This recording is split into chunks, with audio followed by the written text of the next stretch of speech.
Moms kitchen আপনাদেরকে স্বাগত। কাছে এবং দূরে, দেশ এবং দেশের বাইরে আমার ভিডিওটা যে যেখান থেকে দেখছেন, আপনাদের কাছে আমার অনেক অনেক ভালোবাসা দোয়া রইল। আশা করি আপনারা ভালো আছেন। আজ আমি আপনাদের সঙ্গে শেয়ার করবো একটা মজাদার সুস্বাদু রেসিপি।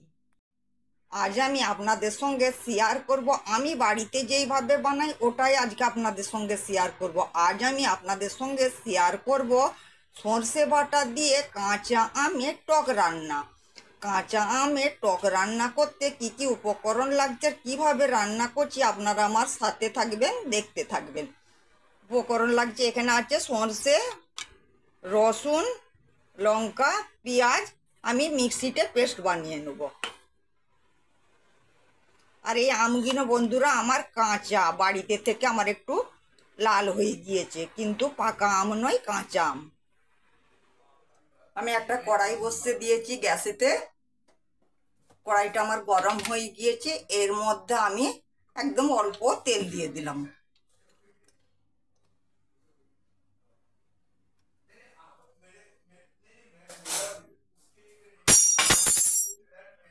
তেলটা আমার গরম হয়ে গিয়েছে, এর মধ্যে আমি একটা লঙ্কা, শুকনো লঙ্কা আর একটু সাদা জিরে ফোড়ন দিয়ে দিলাম।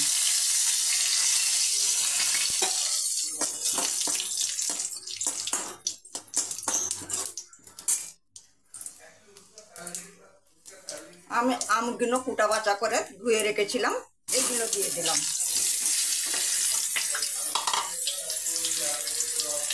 মিক্সিতে যে সরষে, রসুন, কাঁচা লঙ্কা আর পেঁয়াজ যে পেস্ট বানিয়েছিলাম এটা দিয়ে দিলাম।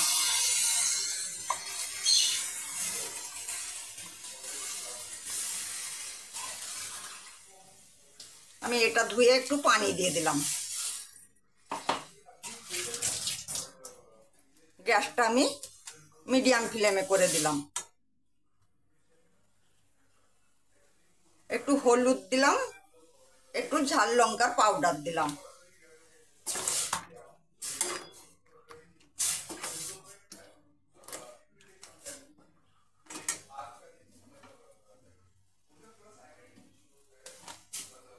নুন দিয়ে দিলাম।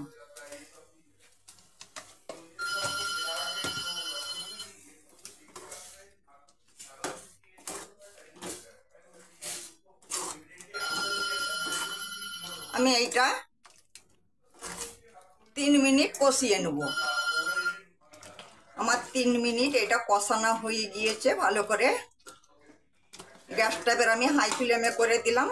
আপনারাও বাড়িতে এইভাবে সর্ষে বাটা দিয়ে কাঁচা আমের টক রান্না করবেন, ছোট থেকে বড় খুশি করে খাবে। আর আপনারা যদি একবার খান আপনাদেরকে বারবার খাবার ইচ্ছা হবে।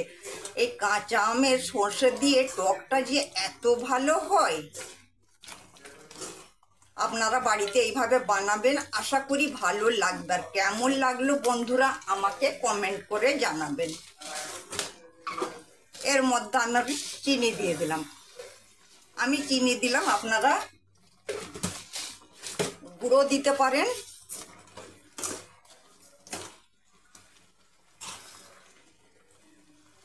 আমি পানি দিয়ে দিলাম।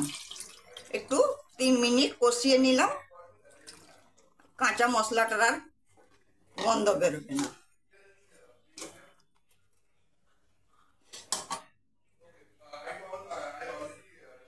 আমি 3 মিনিটের জন্য ঢেকে দিলাম।